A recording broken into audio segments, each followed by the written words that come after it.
Okay, in this video, I want to look at these things that I was mentioning. So the Unit 1 assignment chart and notes we've already done. And so there's Unit 2, Unit 3 and 4. I have a little bit more to do with those. One thing that I'll be able to fill in, if you look at that Unit 1 assignment schedule, well, it's not going to be on Unit 1, sorry. Let me go to Unit 2. Okay, so for Unit 2, it's pretty much the same. One thing that's added there is there's a place for reports. Okay, there's a place for reports. That's why I've asked you to sign up or have your child go ahead and look at the report and project choices for Units 2, 3, and 4. So if you can go to that, it's in the syllabus. Let's see, right here. If you'll go ahead and look at that and have your students sign up, it looks like a couple of students have.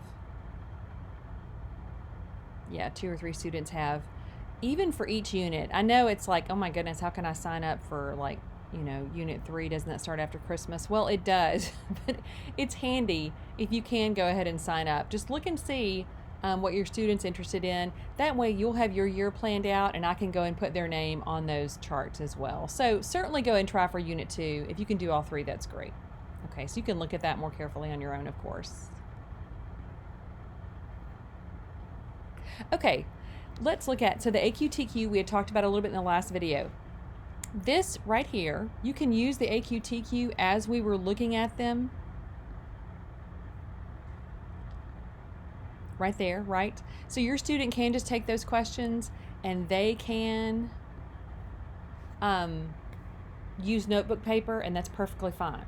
That you may prefer to do that if it's a little bit easier and just go from that. One thing that we've found helpful over the years, and some of these I did, and I think Terry Knight did some also years ago,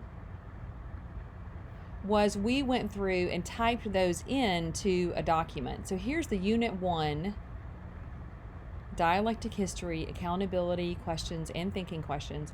These are typed in. Now, I've looked over a lot of these. I think they all still match. If there's a mistake somewhere along the way, please forgive, and you can just kind of scratch it out if you need to, but I think they all still match the current curriculum. But sometimes it's easier to print this out for your student and have them just handwrite in the answers. Maybe that's a little bit easier. Or if your student is going to be using a computer, you can make a copy of this document. You can't edit. I'm editing here, but when this is sent to you, you won't be able to edit it, or you're not supposed to be.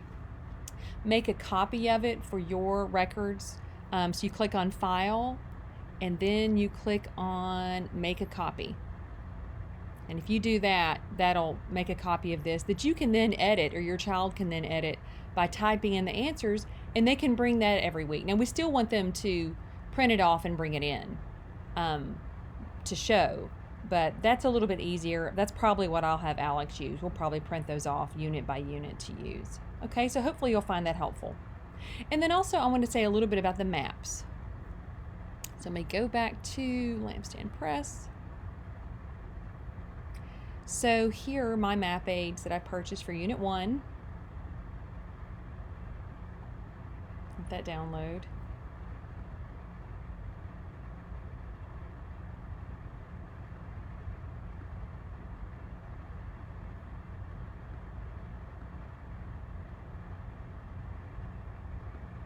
Okay, there's a transparency map project. If you are a really ambitious co-op mama, that would be a wonderful thing to do. Of course, I did that with my oldest child, and it was neat, but I haven't done it since. But it was really neat. See how you kind of doing overlays, and it's neat to see the development of one area. So that starts off with that, and then it's going to start off with the print-offs for that transparency project. So a lot of these that it's starting with here are not the weekly maps. Let's see. So it keeps going down.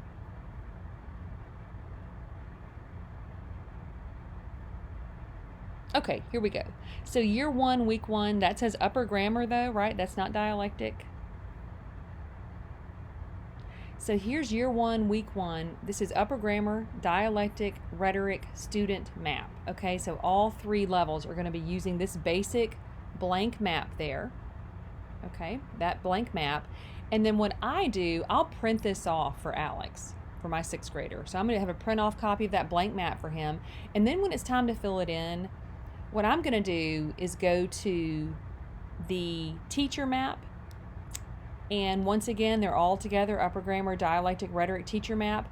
And I'm going to have him basically just fill it in from this. That to me is a lot easier than trying to look in, once again, separate geography pages in the curriculum. And that's how he's going to fill that in.